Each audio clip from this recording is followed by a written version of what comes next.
welcome to the New York State Museum, where we're celebrating National Fossil Day.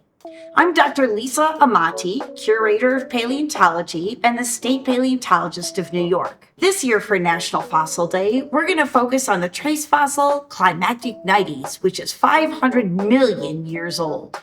This is a small specimen of Climachtichnites, but we're going to look at much larger ones later. Most of the time, when people think about fossils, they think about things like dinosaur bones, like this one, or maybe a fossil fish. This is a beautiful fossil fish from our collection. Other types of organisms can be fossils as well. For example, invertebrate animals, animals without a backbone, like this cute little snail right here, or maybe like a clam. Paleontologists use these fossils to determine what an organism looked like when it was alive.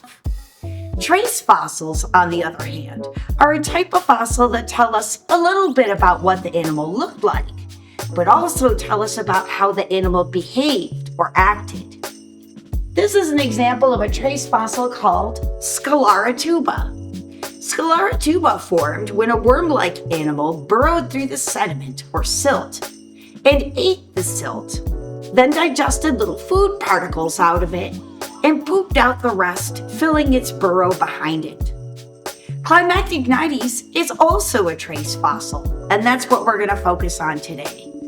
As you can see from this trail, sand was piled up in ridges to the side as the animal moved by, and arrow-shaped ridges and depressions show how the animal moved.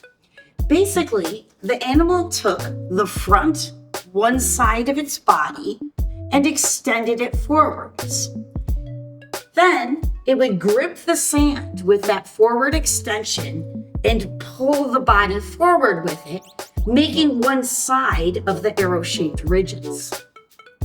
For the other side of the body, it extends part forward, grips the sediment, and pulls itself forward again, making the other side of the arrow-shaped ridges. Understanding how it moved helps us determine the direction in which it was moving. The arrow-shaped ridges point backwards on the trail. The animal was moving in this direction. The first animals on Earth evolved in the oceans, and for millions of years, they lived only in the oceans. Nothing was on land. The land was completely barren. It would have been covered with rocks and blowing sand. No soil, no signs of life. The oldest evidence we have for anything moving around on land is Climachtichnites. So, what kind of animal was the first animal to travel out onto land? What was the animal that made the Climachtichnites trails? The trace fossil Climachtichnites provides us some information not only about how the animal moved, but also about what it looked like. The biggest Climachtichnites trails are about 30 centimeters wide, or about 12 inches. This tells us that the animal could not be bigger than about 1 foot wide. It must have had a soft, squishy body because of how it moved. I demonstrated that it extends one side of the front of the body forwards and pulls forward, and then extends the other side of the body forward. So it had to have been a squishy animal. Plus, there are no fossil shells from this time period that are big enough to have come from an animal this size. So what was it? What was the animal that made these giant trails? Well, we think it was a super slug.